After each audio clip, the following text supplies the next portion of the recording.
बचपन में जब हम कहावत सुनते थे कि कुंभ के मेले में बिछड़े भाई, वो कुंभ के मेले में बिछड़ गए, तो ये कहावत सुन के हमें आइडिया तो लगता था पर अंदाजा नहीं होता था कि कितना ही बड़ा इवेंट होता होगा कि दो लोग जब बिछड़े तो वहां मिल नहीं पाते होंगे। एंड ओवर द इयर्स ये कहावत बन गई।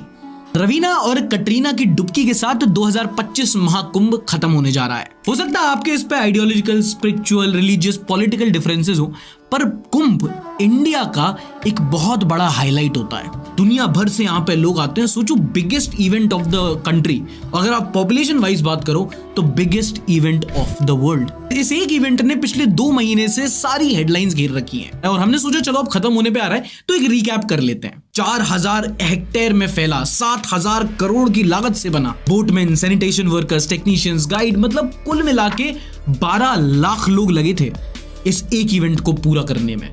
12 लाख, 1 मिलियन से ऊपर हो जाता है ये। एक पूरी टेंट सिटी बनी थी, 1.5 लाख से ज्यादा तो टेंट्स थे जिसमें बिजली की सप्लाई, पानी की सप्लाई, ये सब देखा गया। सरकार का पूरा फोकस था कि इस एक इवेंट में लोगों को लाया जाए। प्रयागराज की ओर 13,000 ट्रेन चलाई गई थी जिनमें से 3,000 कुंभ स्पेशल थी।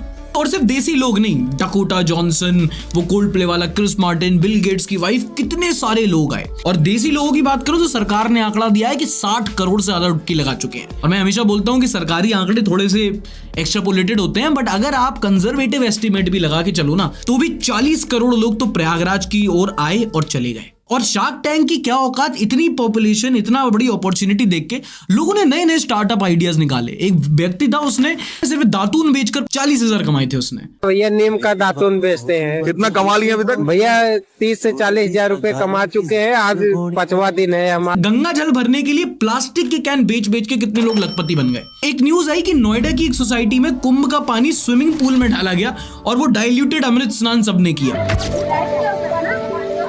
और जो जा नहीं पाए, जो मिट्टी पानी नहीं मंगा पाए, उनके लिए एक नई सुविधा आई डिजिटल स्नान की। किसी ने ये स्टार्टअप खोल दिया कि व्हाट्सएप पे आप फोटो भेजो, आपकी फोटो का प्रिंट आउट निकलवा के जाके वो डुबकी लगवाएंगे। इतना क्रेज था लोगों में। जो लोग भी नहीं आ पा रहे हैं प्रयागराज महाकुंभ, लेकिन उनकी आस्था है, तो वो मुझे अपने फोटोग्राफ भेज सकते हैं व्हाट्सएप के थ्रू और उसका मैं फिजिकल प्रिंट आउट लेता हूँ और यहाँ पे डुबकी लगाता हूँ। खैर, मैं कुंभ गया था वहां का बाबा वर्ष देखने। आपको याद है कितने ज्यादा नए नए बाबा आ रहे थे भाई वहां से बाहर निकल के।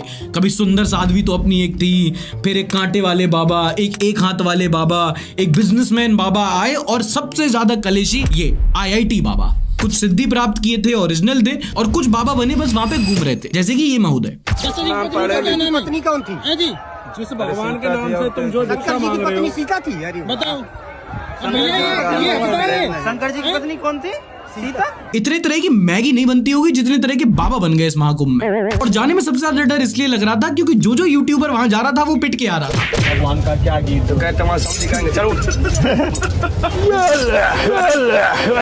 ऐसी कुटाई होती भाई। मिलेंगे अगली वीडियो में। इतना सही शॉट तो कोहली ने शाहीन अफरीदी को नहीं लगाया भाई। चलो। ये बाबा थे। एक और वायरल कैरेक्टर रही मोनालिसा, जो माला बेचते बेचते माला माल हो गई।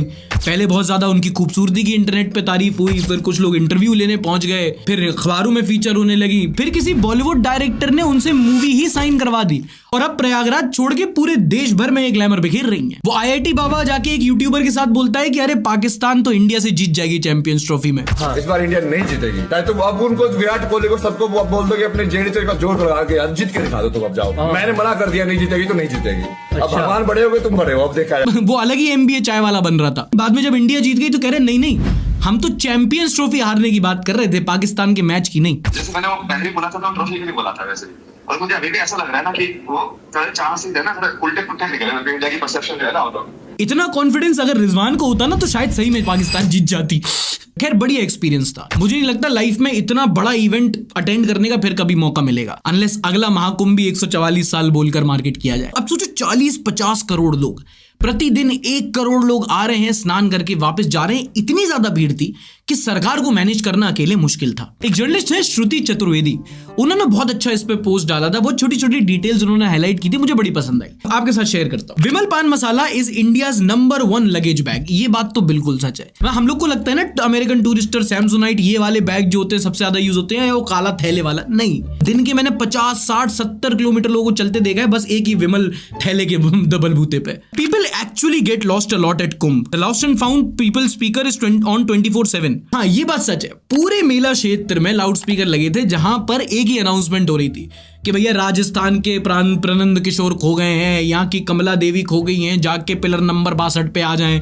कभी जब जाके वो खुद अनाउंसमेंट करती है, सुनो हम यहाँ खो गए हैं, यहाँ आ जाओ, और यही चलता रहता है वहां पर। Mobile network providers terribly fail with so many devices come in a small place. Exactly, तो कहीं भी जगह होता है, जितनी ज्यादा मोबाइल होंगे जितनी ज्यादा भीड़ होगी, नेटवर्क नहीं आते। Being a Baba is still the biggest and the most lucrative career opportunity. बहुत इंपॉर्टेंट है भाई, मतलब इतने ज्यादा बाबा वहां पे, कोई नागा बाबा बना हुआ है, और बहुत सारे ऐसे लोग थे जिनके साथ स्कैम भी हो रहा था वहां पे। जगह जगह लोग अपना पंडाल लगा के बैठे हुए, जाके पूछ रहे हैं, उनसे बुलाया जा रहा है, हाथ मंगवाया जा रहा है, फिर ये हवन करवा लो, वो करवा लो, ये सारी चीजें बहुत होती हैं। तो वही है ना कि आपको अगर पूरे में अगर आपको पता भी है कि ये अच्छी जगह है, बहुत स्पिरिचुअल जगह है, तो आपको बाहर ही बहुत सारे लोग आपको स्कैम करने वाले भी मिल जाएंगे। Indian police constables are very very under appreciated. It takes a lot to be sane under situations where they put in, specially handling the VVIPs. VVIPs एक बहुत बड़ी प्रॉब्लम थी। दो तरह की चीजें दिख रही थी, इधर यू आर अ वीवीआईपी और यू आर नो वन। गाड़ी, स्कूटी, बाइक कुछ नहीं चल रहा था वहां पे, या तो पैदल या तो फिर कोई झंडे या बत्ती के साथ एक फॉर्च्यूनर या स्कॉर्पियो चल रही है। तो ये एक बहुत बड़ी प्रॉब्लम थी, और जो पुलिस वाले इसको हैंडल कर रहे थे उनको बहुत परेशानी होती। मैंने सामने देखा था,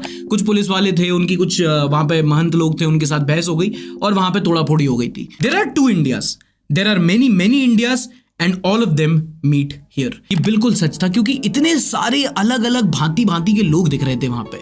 कोई फॉरेनर है जो बेल्जियम से आया है, कोई बहुत बड़ा बिजनेसमैन है जो मुंबई से आया है, और कोई ऐसा है जो 200 किलोमीटर गांव से बस एक सफेद बोरा लेके चला जा रहा है। आप मेला क्षेत्र में कहीं भी जाओ, एक जगह बैठ जाओ और आपको 1 घंटे के अंदर 1 लाख आदमी टू एंड फ्रो करते दिख जाएगा, और उसी के अंदर वो इतने ज्यादा वैरायटी ऑफ कल्चर से आप एक्सपोज हो जाते हो कि वो आप बयान नहीं कर सकते।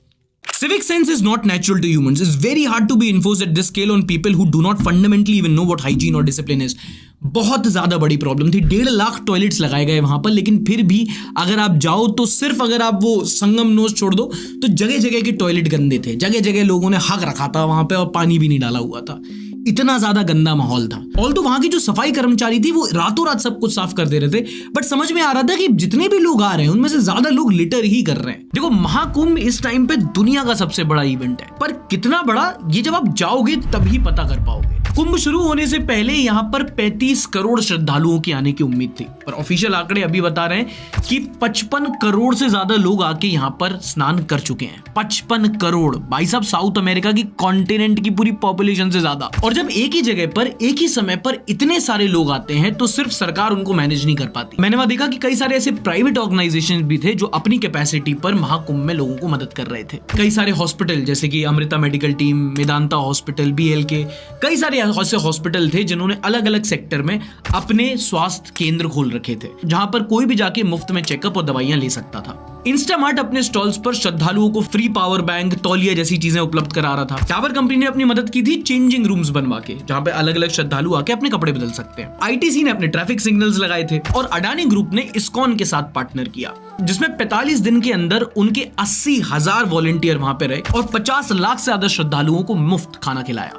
On an average daily 1 lakh से भी ज्यादा श्रद्धालु इनके शिविर में आके खाना खा रहे थे। इसके अलावा भी अडानी ग्रुप ने अलग अलग तरीकों से कुंभ में अपना योगदान दिया है। इन्होंने गीता प्रेस के साथ कोलैबोरेट करके 1 करोड़ से ज्यादा आरती संग्रह श्रद्धालुओं में बंटवाए। इससे कल्चर को तो बढ़ावा मिलता ही है, पर साथ ही में गीता प्रेस को बहुत सपोर्ट मिलता है। हमारे देश की एक बहुत पुरानी, बहुत प्राचीन कंपनी है जो रिसेंटली बैंकरप्सी से जूझ रही थी। आपको अगर नहीं पता तो गीता प्रेस लगभग 100 साल पुरानी एक प्रिंटिंग प्रेस कंपनी है जो पिछले 100 सालों से रिलीजियस टेक्स्ट बुक प्रिंट कर रही थी, और कुछ टाइम से इनकी फाइनेंशियल कंडीशन ठीक नहीं थी, तो इनको भी सपोर्ट मिला। इसके अलावा बच्चों, महिलाओं, सीनियर सिटीजन्स और दिव्यांग लोगों के लिए इन्होंने कुंभ के बीच में 100 गोल्फ कार्ट्स चलवाए ताकि वो लोग आसानी से घाट पर जाके स्नान कर पाए। इसके साथ ही 25,000 सैनिटेशन वर्कर्स को सपोर्ट दिया है ताकि वहां पर जाके सफाई हो सके। इनफैक्ट अडानी ग्रुप के 5,000 से ज्यादा एम्प्लॉइज 45 के 45 दिन महाकुंभ में रह के ही लोगों की सेवा कर रहे थे। कहने का बेसिकली मतलब ये कि कई सारी ऐसी कॉर्पोरेट कंपनीज थी जो आकर अपने अपने तरीके से अपने शिविर लगाए और यहाँ पर महाकुंभ आयोजन में उन्होंने हेल्प किया। क्रिटिसाइज हम करते रहते हैं, पर ऐसे एफर्ट्स की भी सराहना होनी चाहिए। मैंने आपको बताया टाइमलाइन पिछले 2 महीने, तो जब इलाहाबाद में महाकुंभ चल रहा था वहां लेटेंट पे इलाहाबादिया की कंट्रोवर्सी चली। उस टाइम में मैं कुंभ में था। मैंने वो एपिसोड भी झूसी में एक टेंट में देखा।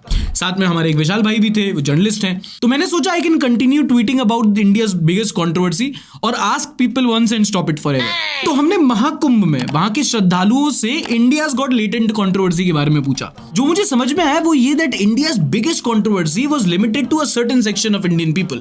जो मेजॉरिटी ऑफ इंडिया है, जो कितना रियल इंडिया है, जो गांव में रहती है, जो देहात में रहती है, उसको कुछ पता ही नहीं था इसके बारे में। उनको नहीं पता था कौन समय रैना, कौन रणवीर, क्या लेटेंट। वो बोल रहे थे भाई साहब ये बताओ रुद्राक्ष सिंदूर कहां से मिलेगा। जहां इंटरनेट एक तरफ हिला हुआ है इंडियाज गॉट लेटेंट की कंट्रोवर्सी की वजह से, जहां कुछ लोग हैं रणवीर की तरफ तो कुछ लोग हैं उसके अगेंस्ट में, इसलिए हमने सोचा क्यों नहीं कुंभ में लोगों से पूछा जाए क्या है उनका कहना इंडियाज गॉट लेटेंट के बारे में। कंट्रोवर्सी जोक को लेकर उसके बारे में सुना है इंडियाज गॉट लेटेंट के बारे में? नहीं। इंडियाज गॉट लेटेंट की कंट्रोवर्सी हो रही है उसके बारे में सुना है सर? ना। कंट्रोवर्सी के बारे में आपने सुना है? नहीं सुना है। मैम आपने कंट्रोवर्सी के बारे में सुना है? हाँ भैया सुना है। क्या ओपिनियन है भैया आपका उसके लिए? गलत हुआ भैया यार उसके साथ, समय के साथ गलत हुआ है। हाँ। अच्छा ये बताइए मजाक में मर्यादा होनी चाहिए कि नहीं? मर्यादा होनी चाहिए हमेशा।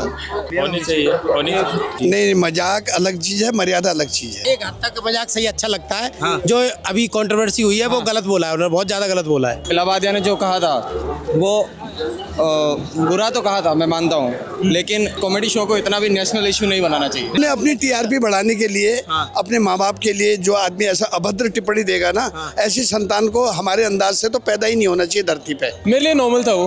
ओके। जो बोला उसने वो ओवर हो सकता है, बट जो उसका रिएक्शन हो रहा है वो थोड़ा ज्यादा हो रहा है। लेकिन मैम उन पर केस हो गया, कानून बन जाए, आपको सही लग रहा है या ज्यादा लग रहा है? ये मुझे ज्यादा ही लग रहा है। ज्यादा लग रहा है। हाँ जी। वो इतना भी गलत उसमें क्या ही था, इतने सारे ऐसे गाने बनते हैं भोजपुरी सब वगैरह, फिर उनके ऊपर भी कंट्रोवर्सी होनी चाहिए। अच्छा केस हो जाना, कानून बन जाना, इसको आप कितना सही मानते हैं? होना चाहिए ऐसा सबके नहीं होना चाहिए? वैसे इस बात में तो नहीं होना चाहिए था। डेयर सिंह लाइटर मूड था, डिप्रेशन। लाइटर मूड में यार तुम कैसे बोल सकते हो ऐसी चीजें? लाइटर मूड में तुम अपने पेरेंट्स को बोल लोगे? एक बात बताओ, यहाँ पे लोग मरे थे कुंभ में, उन पे हुआ था कुछ? But the people are saying there's more issues in the society. More issues are being resolved. More issues are being taken गलत हो रही है तो उसको रेफरेंस देके मैं दूसरा गलत तो नहीं कर सकता। दूसरे गलत को आप पूरी जस्टिफाई नहीं कर सकते। जिस व्यक्ति के साथ मजाक किया वो कुछ ना कहे, लेकिन सरकार उस पर केस लगा दे, कानून बनाने की बात करे। फिर ये तो गलत है। जब उसको नहीं प्रॉब्लम हुई है तो सामने वाले को क्या प्रॉब्लम होनी चाहिए? किसी मजाक की मर्यादा कौन तय करेगा, सरकार या इंसान? इंसान को ही तय करनी चाहिए। सरकार क्या करेगी? सरकार तो आती जाती है, वो तो कानून जब बनेगा तब बनेगा, लेकिन अभी जो इस टाइम पे है ये तो हम लोगों को ही तय करना है। हमने मिक्स्ड रिव्यू सुने हैं लोगों के इंडियाज गॉट लेटेंट कंट्रोवर्सी को लेकर। कुछ को पता नहीं, कुछ को फर्क नहीं पड़ता, कुछ अगेंस्ट है, कुछ साथ है। मिक्स्ड रिव्यू के बीच अपने राम का तो इतना ही कहना है कि बहुत से ऐसे इशू है जिन पर बात करनी है ज़रूरी। तो आप सब लेते हैं विदा, देखते रहिए ऐसे ही संडे सार्थक शो को। खैर न्यूज चैनल्स ने इसको बहुत कवर किया, लेकिन उस समय रहना से भी ज्यादा कुछ इंपॉर्टेंट था। एक ही बार में करोड़ों लोग एक जगह पे जा रहे थे। रेलवे भले ही बोलता है कि 13,000 हमने ट्रेनें चलाई, आप हजारों ट्रेन भले ही चला लो, पर जब करोड़ों लोगों को ट्रैवल करना हो तो वो कम पड़ जाएंगी। इतना ज्यादा भीड़ आ रही थी कि बनारस से लेके इलाहाबाद के बीच में जो ट्रैफिक जैम लगा, वो लगभग लोग बोल रहे थे कि 300 किलोमीटर लंबा ट्रैफिक जैम था। पुलिस को आके बॉर्डर्स पर रोक लगानी पड़ गई कि भैया और लोग मत आओ। इतने लोग एक बार में पहुंच गए कि पूरा शहर ही नो व्हीकल जोन घोषित हो गया। अब ये तो हाल रहा रोड का। जहां तक बात रही ट्रेन की, रेलवे स्टेशन की, तो इतनी ज्यादा भीड़ थी कि भाई एसी स्लीपर बन गया, स्लीपर जनरल बन गया, और जनरल में लोग तो ऐसे भरे थे जैसे भेड़ बकरी बन के जा रहे हो। तो एक एक टॉयलेट में 4-4 लोग ट्रैवल कर रहे थे, और जो ट्रेन के अंदर टॉयलेट में बैठ गया वो तो फिर भी लकी था। बदकिस्मत तो वो लोग थे जो चढ़ भी नहीं पाए, और कितने सारे ऐसे लोग हैं जिन्होंने तोड़फोड़ कर दी थी ट्रेन में। ये महाकुंभ के टाइम में नॉर्थ इंडिया में जो जो रेलवे से ट्रैवल किया है उसको एक बात तो समझ में आ गई कि जानवर और इंसान में इतना फर्क है कि जानवर की जनरल की टिकट नहीं कटती। चलो वापस आते हैं महाकुंभ की टेंट सिटी में। कुछ दुर्घटनाएं भी हुई। मौनी अमावस्या के दिन संगम नोस पर भगदड़ हुई, जिसमें काफी लोगों की जान गई। अब ये भगदड़ क्यों हुई, ये आपको समझने के लिए थोड़ा सा इमेजिनेशन पे अपने ध्यान दो। गंगा जी यहां से आती हैं, यमुना जी यहां से आती हैं, और जहां वो मिलती हैं उसको कहते हैं संगम, और जो बीच का इलाका जो बचता है, जो लैंडलॉक्ड एरिया होता है, उसको कहते हैं संगम नोस। ये समझ गए। इसके अलावा एक चीज होती है जिसको कहते हैं ब्रह्म मुहूर्त। अर्ली मॉर्निंग का कुछ टाइम होता है, और ये माना जाता है कि अगर आपने उस टाइम पे स्नान किया तो सबसे ज्यादा पुण्य मिलता है। तो इसी वजह से कई सारे ऐसे लोग थे जो रात को ही संगम नोस पे पहुंच गए, और वहां पे वो सो गए कि सुबह सुबह उठ के ब्रह्म मुहूर्त में स्नान करेंगे। इसके अलावा वहां का जो भीड़ का मैनेजमेंट था, क्योंकि संगम नोस पे बाकी जो इलाका था, बाहर तो ऑब्वियसली नदी की वजह से कुछ जाने का रास्ता था नहीं, एक ही जगह से आना जाना था, और वहां पे इतने लोग एक साथ जमा हो गए। और जब ब्रह्म मुहूर्त हुआ और एक बार में पूरी भीड़ चल के आई, तो जो लोग सो रहे थे वो सोते सोते ही दम गए।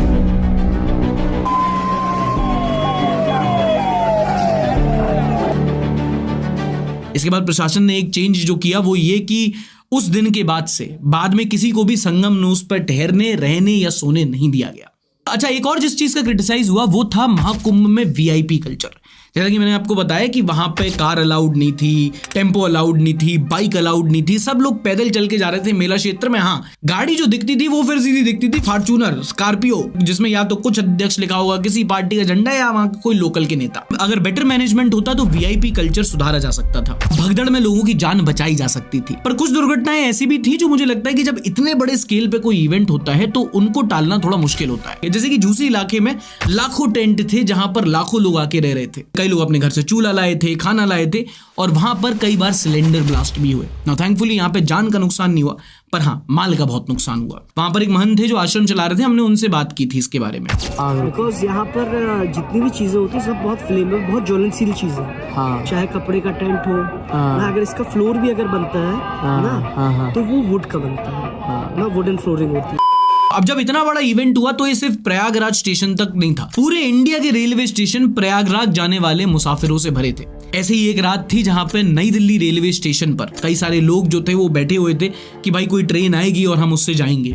एक स्पेशल ट्रेन की अनाउंसमेंट होती है, लोग भागा दौड़ी करते हैं और उसमें भी कई लोगों की चली जाती है। 10 people were killed in a stampede at the New Delhi railway station. This incident happened on Saturday night. Hundreds of passengers had gathered to board trains to Prayagraj for the Mahakumbh. रात के करीब 10 बजे थे और जैसे ही announcement होती है कि एक स्पेशल ट्रेन आने वाली है तो कई सारे यात्री एक प्लेटफॉर्म से दूसरे प्लेटफॉर्म जाने लगते हैं और उसी भगदड़ में कई लोगों की मौत हो जाती है। और जब भी भगदड़ में मौत होती है तो बहुत अनडिग्निफाइड मौत होती है ये, क्योंकि एक व्यक्ति एक आंकड़ा बन के रह जाता है बस। हो सकता है इसको लेके बहुत लोग सवाल उठाएं, पर सरकार कभी भी ऐसे हादसों के जब भी नंबर्स देती है तो सही नंबर नहीं होते। जो संगम में भगदड़ हुई इसमें बताया गया कि 35 लोग 40 लोग मरे, पर मैंने ऐसे कई लोगों से बात की है वहीं पर जाके जो कह रहे हैं कि भैया ये नंबर इतना कम हो ही नहीं सकता। भीड़ को कंट्रोल करने की तैयारी भले ही रह गई हो, पर लल्लन टॉप की जब आप ये वाली डॉक्यूमेंट्री देखोगे तो पता चलेगा कि कवर अप करने की तैयारी पूरी हुई थी।